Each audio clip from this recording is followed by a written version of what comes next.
Hello friends, welcome to EPG Pathsala.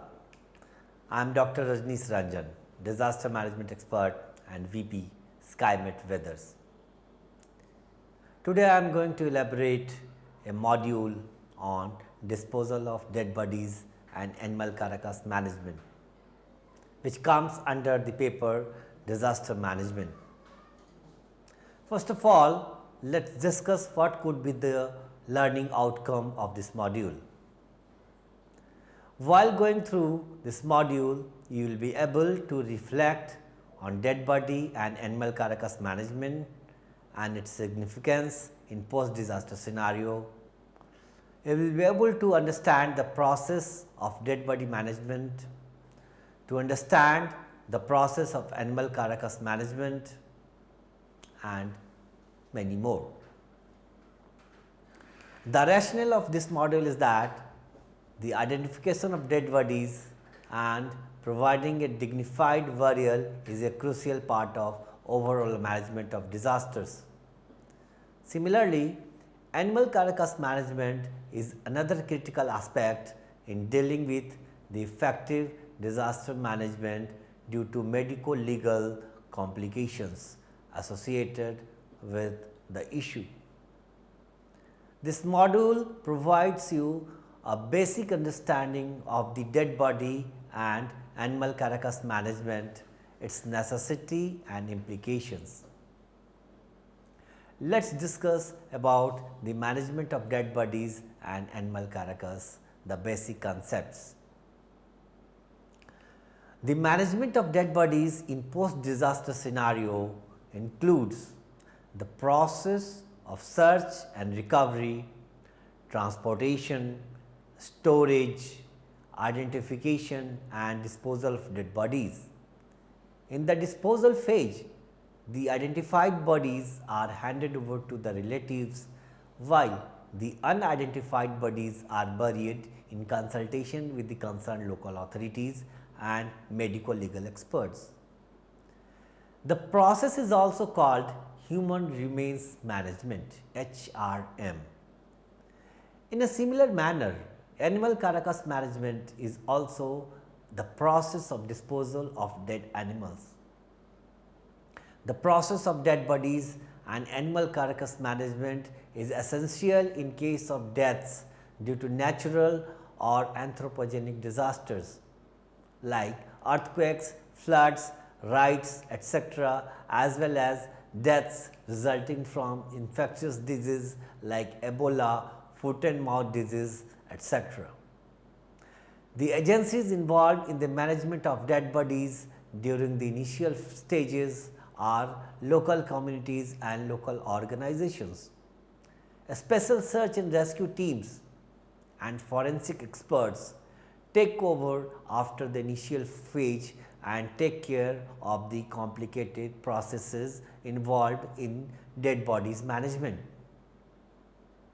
According to the National Disaster Management Guidelines issued by NDMA in 2010, the key agencies involved in this process includes disaster management authorities, medical and forensic professionals, fire services, police, civil defense, NDRF and other paramilitary forces, NGOs and communities at large. The management of animal carcass is taken care of by the local communities and the local administration. In case of specific requirements, animal welfare bodies, veterinary bodies and organizations with specialized knowledge are also involved in the operation. According to the National Disaster Management Plan 2016, the lead agency for the disposal of animal carcass is the Ministry of Agriculture and Farmer Welfares and Department of Animal Husbandry, Dairying and Fisheries with supporting agencies. Ministry of Home Affairs and Ministry of Health and Family Welfare are also associated dealing with this issue. Now the question arises, why dead body and animal carcass management is so important? Because respecting the identity of the deceased and maintaining individuality of the victims is very important during post-disaster situation.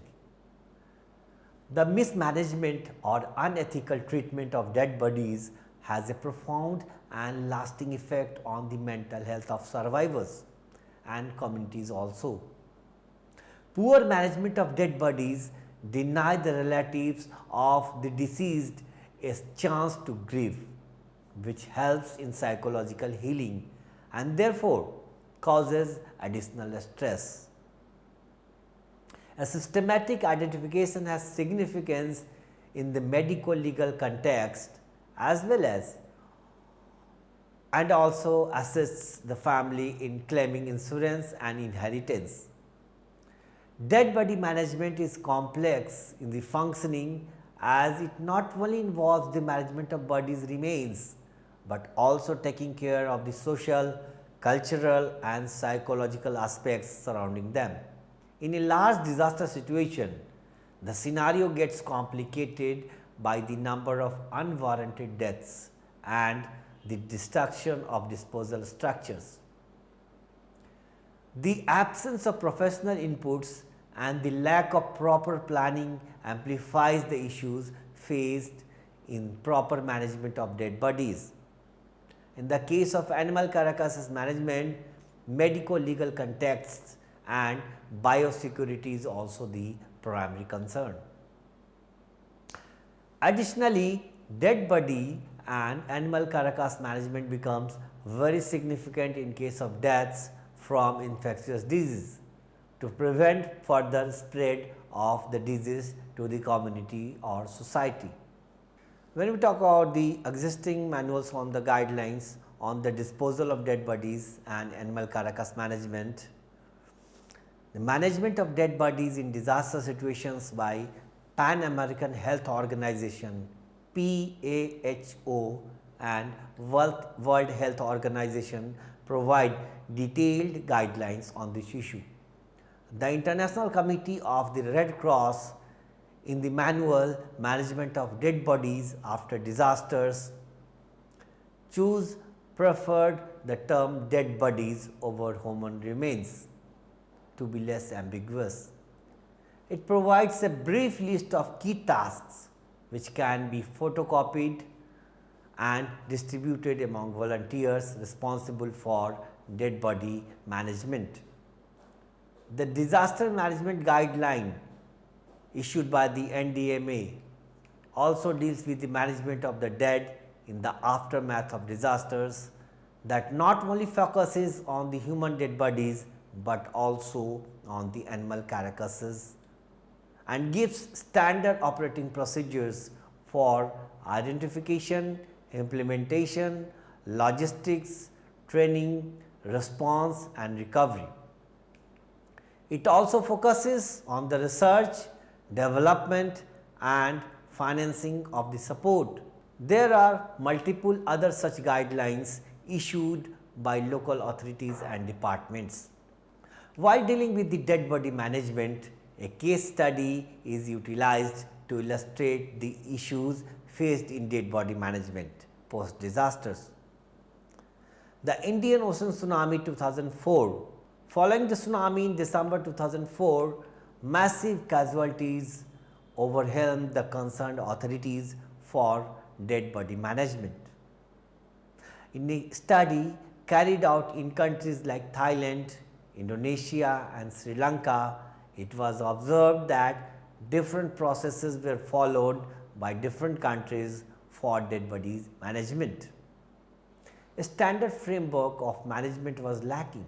In these nations, the first phase of dead body management was uncoordinated and haphazard with multiple agencies involved. Tracking and tracing the bodies became extremely difficult for relatives and family members of the deceased. The sufficient refrigerated storage facilities were unavailable and temporary burial in shallow graves were utilized in some places with the objective of exhuming bodies for identification later. In some cases, dry ice was used, but this led to damage of dead bodies. Dry ice also caused burning of skins of people handling it. Therefore, the bodies were left in the open or buried in mass burials.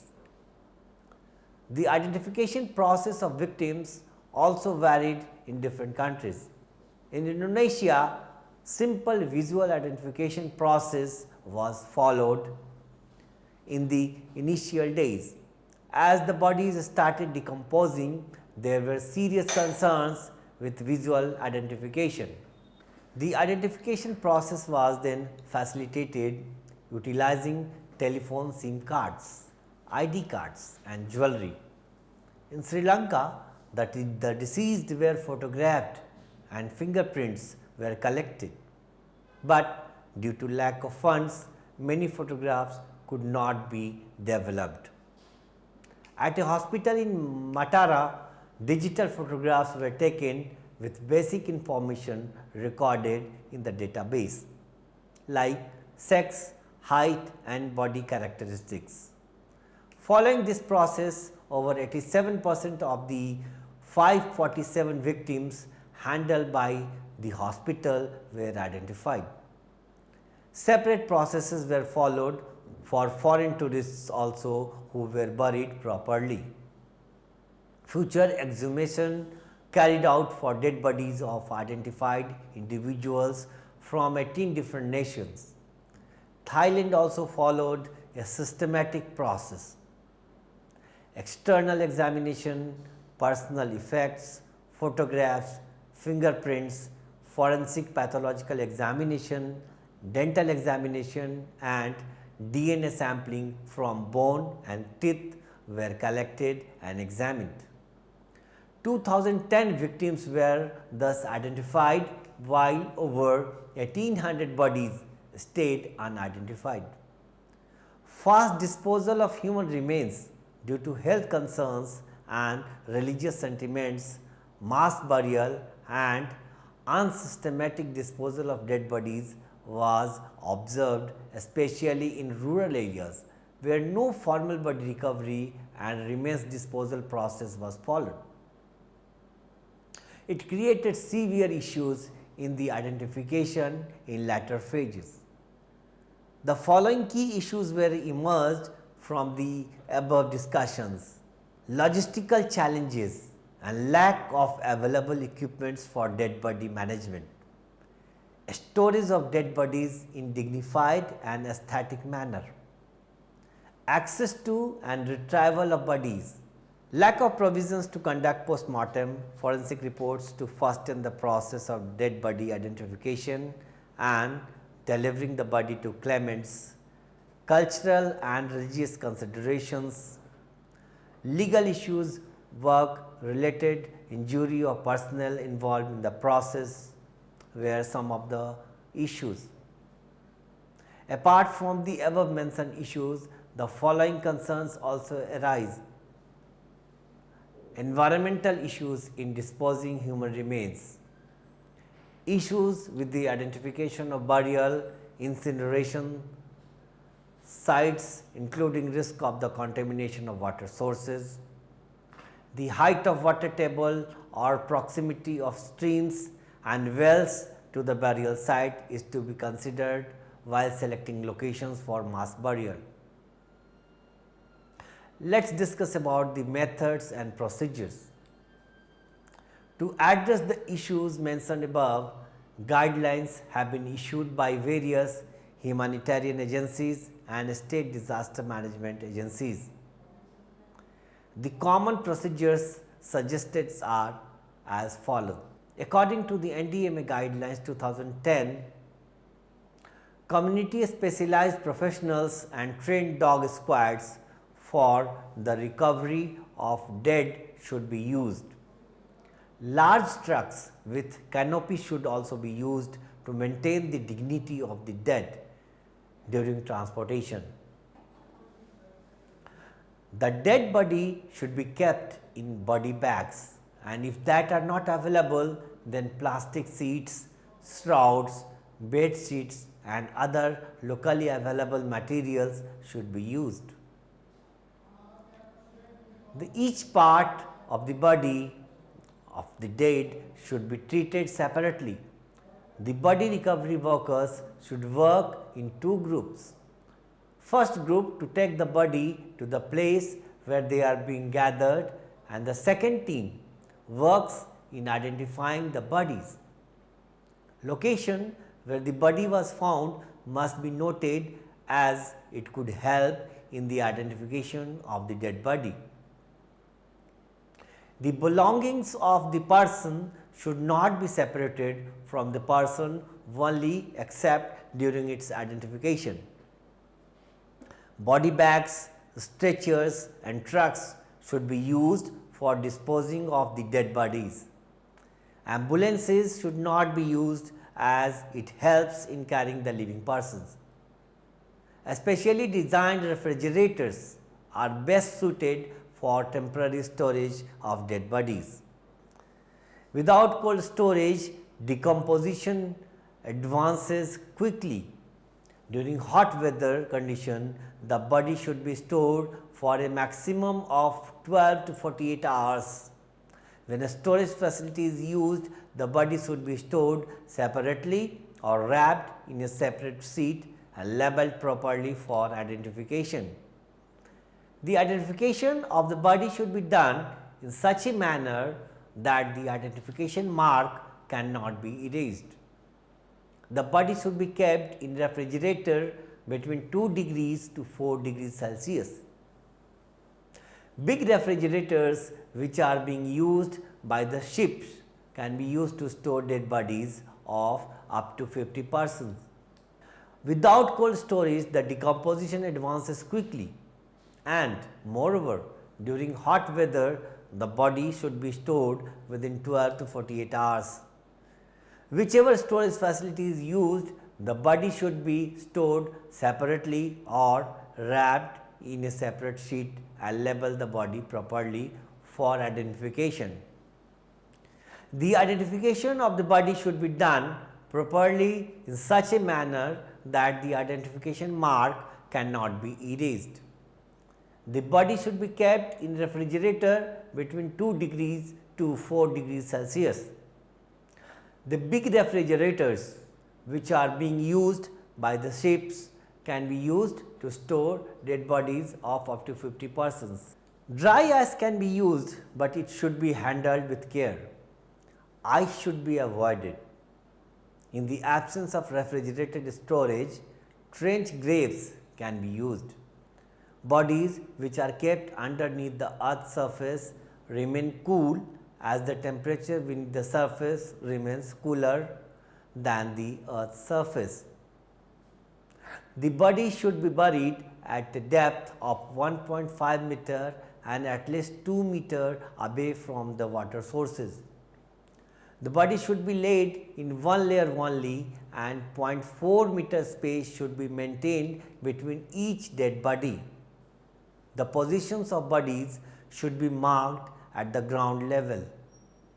While carrying out burial, dead bodies should be marked properly so that afterwards, when required for any verification, lack of identification may not be a problem of disposal. Identification of dead bodies should be done rapidly after disasters, because after decomposition, identifying dead bodies become difficult and may take a longer time. Some steps which are to be followed during identifications are as follows: like unique reference numbers of a particular format should be assigned to each body or body parts, and no duplicate number should be there. A waterproof label or papers sealed in plastic pouch must be used to write the unique reference number.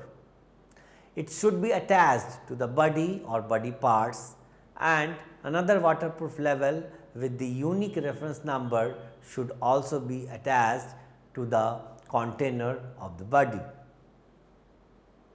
Photographs should be taken. The unique reference number on waterproof level should be properly visible on the photographs. Uses of digital camera would be easier for the storage and distribution of photographs. Records should be kept about the person with respect to gender, age, personal belongings and marks on the skin.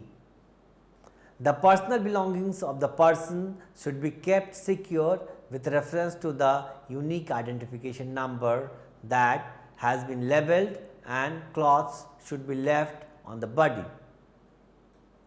Based on the identification and supported documents, financial relief from Calamity Relief Fund and National Calamity Contingency Fund by the government shall be provided as per the provisions.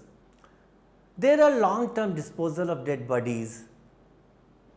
All the identified dead bodies should be disposed of or handed over to the family members or relatives of the person based on valid proof, so that the body could be disposed of according to the local customs.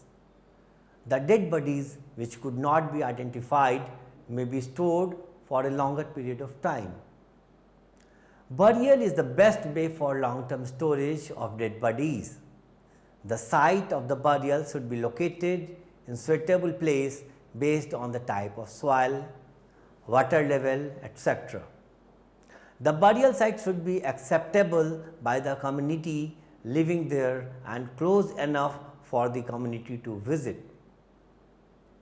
For permanent burial, depending on the number of bodies buried, the distance from the drinking water sources should vary from 200 meters to 350 meters. If incineration or any other practice is the culturally accepted way of dead body disposal, it should be followed unless it poses any risk. Other factors to be considered during dead body management are: unless death of the victim is from any contagious disease like cholera, plague, etc., the dead body cannot spread epidemic. The Pan American Health Organization and WHO states that there is no evidence of disease spreading from dead bodies, as the victims of natural disasters die in trauma, drowning, fire, etc., which are not contagious. Contamination of drinking water from fecal matter of the dead bodies poses the risk of diarrhea. Regular disinfection of drinking water can address this issue.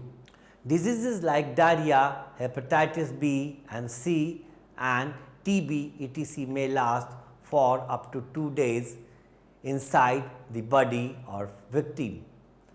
Diseases like HIV survive up to 6 days inside the body of the victim. The persistence of the disease causing agents varies across diseases and proper care should be taken accordingly. There is no effect of disinfectants like bleaching powder etc. on the dead body. It can only provide relief from the smell coming out of decomposing corpses. Use of heavy machines and bulldozers in retrieval of dead bodies causes mental trauma to the community and relief workers. Dead bodies should be handled in dignified and sober way. Cremation often destroys evidence for future identification. Cremation also causes logistical issues. Unless cremation is the accepted religious and cultural practice, it should be avoided. The unidentified corpses should be buried in individual graves, not only as a basic right of the victim, but also for legal issues that might arise later. Ceremonial processes and dignified management of the dead bodies help relatives and close one of the deceased in the healing processes properly. The practice of grieving and observing cultural and religious events help people concede to the loss. It should be allowed as long as it does not pose any risk and threats. In case of deaths from infectious diseases like Ebola, cholera, etc., community awareness should be generated and practices like washing and kissing the dead body should be prevented in consultation with the health practitioners. The process should vary across the causes of the death.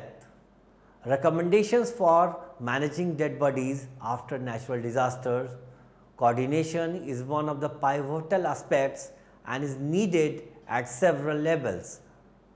Local, regional and national disaster preparedness plans are in place, taking coordination structure into consideration.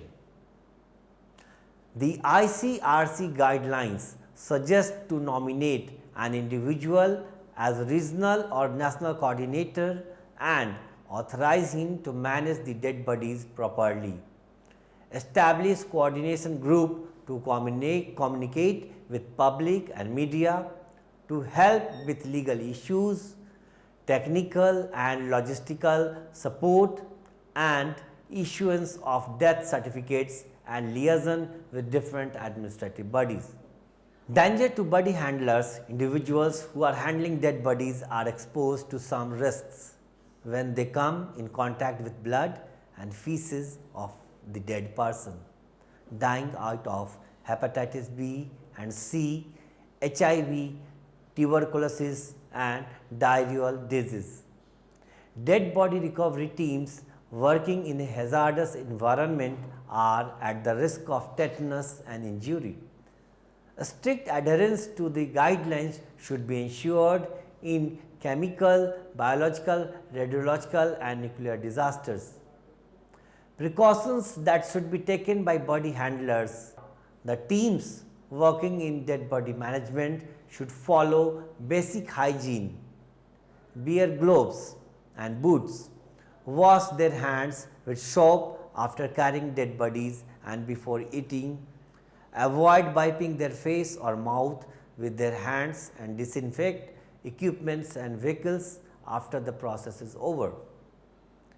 Face mask is not necessary but should be provided to prevent anxiety and smell. Recovery from unventilated spaces should be done carefully, avoiding toxic gases. First aid and medical treatment teams should be available. Now discussing about the animal carcasses management. Animal carcasses largely considered as debris is another key concern post disasters. Utilizing two case studies, the difficulties faced in animal carcass disposal primarily in case of disasters like cyclone and flood or in case of infectious animal diseases are discussed here. Where massive numbers of cattle and livestock gets affected is also illustrated. Number one is Texas flood in 1998. In October 1998 surge in San Marcos, Guadalupe, San Antonio and Colorado River bowls, enormous loss of domesticated animals occurred. The late night precipitation made it difficult for agriculturists and farmers to save animals they possessed. Due to huge flooding, more than 23,000 cattle drowned and were lost along with pigs, sheep and horses. TAHC measurements 1998 taken from Ellis 2003 is the reference of this information. Local disaster management authorities were to deal with dead cows lying on the trees, roadsides, inhabitants' patios and garages. Crisis management officials from government bodies entrusted Texas Animal Health Commission TAHC to discard the animal carcass. The carcasses of animals were buried where possible or burnt in air curtain incinerators alongside other waste materials. The relentless tidy up process for animal carcass occurred over a 2-week time frame in 20 districts declared as disaster affected zone. Within 7 to 10 days of the disaster, depending on the outside air temperatures, animal carcass turned out to be excessively decomposed, making it impossible to deal with them with equipments, for example, front-end loaders. Further, the carcasses were found in swamps did not allow the uses of such heavy equipments. The carcasses were now excessively fragile, making it very difficult to even deal with. Due to flooding, it was difficult to find appropriate sites where carcasses could be burned post-retrieval.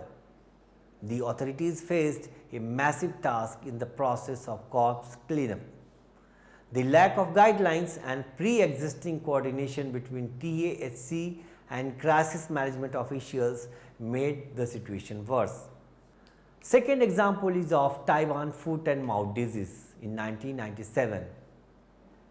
FMD is exceedingly infectious viral disease of cows, pigs, sheep, goats and all types of deers.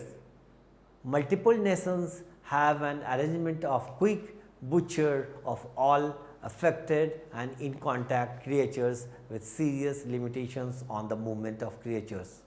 After butchering, the corpses must be discarded in a biosecure way and all structures and gear completely sterilized. FMD is by and large viewed as a standout amongst the most infectious disease, as the virus can spread in the wind, on individuals, cloths, equipment and in processes, meats and contact with infectious animals. The methods for carcass transfer included burying, rendering and cremation. Up to 2,000 swine per day were annihilated and discarded at the peak of the operations. Military recruits were brought into complete the culling process. During the operation, a significant number of the armed forces revealed mental trouble and tension requiring medical leave. The key issues emerging from the case studies pertaining to animal remains management are absence of prior exchange and pre-disaster involvement of state disaster management authorities, animal welfare and veterinary groups to designate responsibilities with respect to carcass management, including identification of a lead organization, poorly arranged or non-existent corpse disposal plans and guidelines, including site selection for both carcass gathering and burial or incineration sites. Lack of emergency management officials with adequate knowledge of animal health, short window of time to clean and dispose the animal remains, pollution of drinking water sources, fly control, smell control from exorbitant hydrogen sulfide, possible zoonotic creature to human disease, introduction like leptospirosis, salmonellosis or tetanus. The huge quantity of dead animals that could be present post events like floods or epidemics, public health concerns in case of death from infectious diseases, high amount of body fluids from animal carcass which might contaminate water sources, environmental and hydrological concerns complicating the disposal process, stress felt by emergency workers in handling the dead animals. To deal with the issues, legislative and regulatory frameworks have been formulated for the disposal of animal carcasses. A command and control center would be in charge of the recovery, retrieval, identification and safe disposal. Response would include the retrieval and identification of animal carcasses. A specialized team would coordinate the efforts and identify through photographs for insurance. It is generally organized by the government bodies in coordination with animal welfare associations or veterinary department.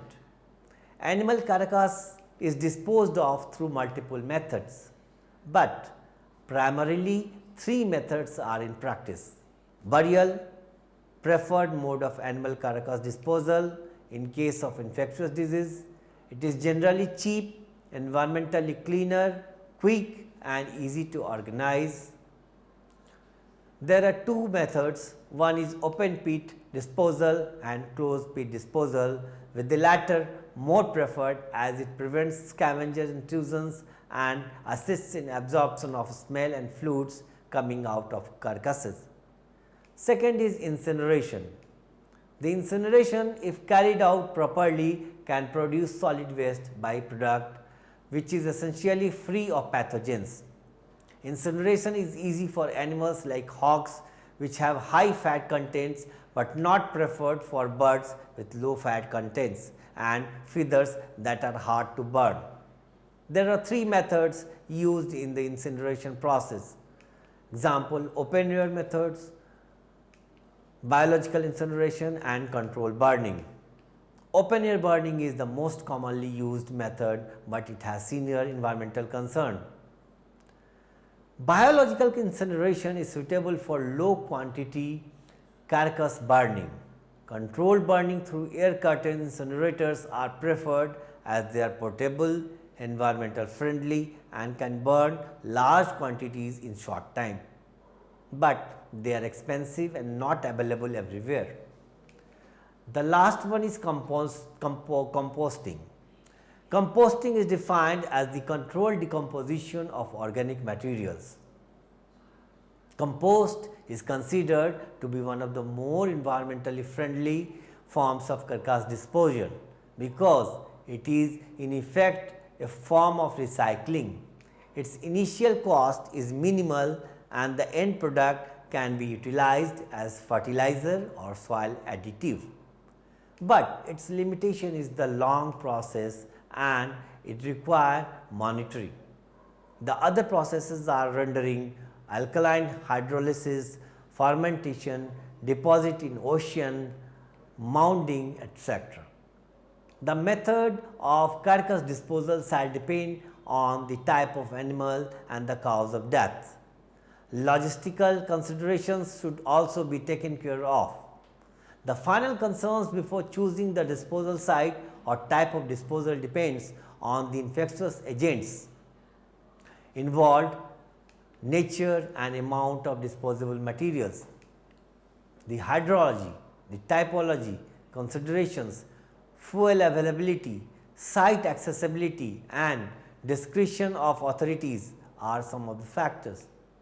The National Disaster Management Plan 2016 calls for detailed strategies for close coordination of state government with local agencies for managing the removal or disposal of carcass of animals from the affected areas. So friend, this was all about the management of dead bodies and animal carcass during and after disasters, which is one of the most important components of effective disaster management system. Thank you very much.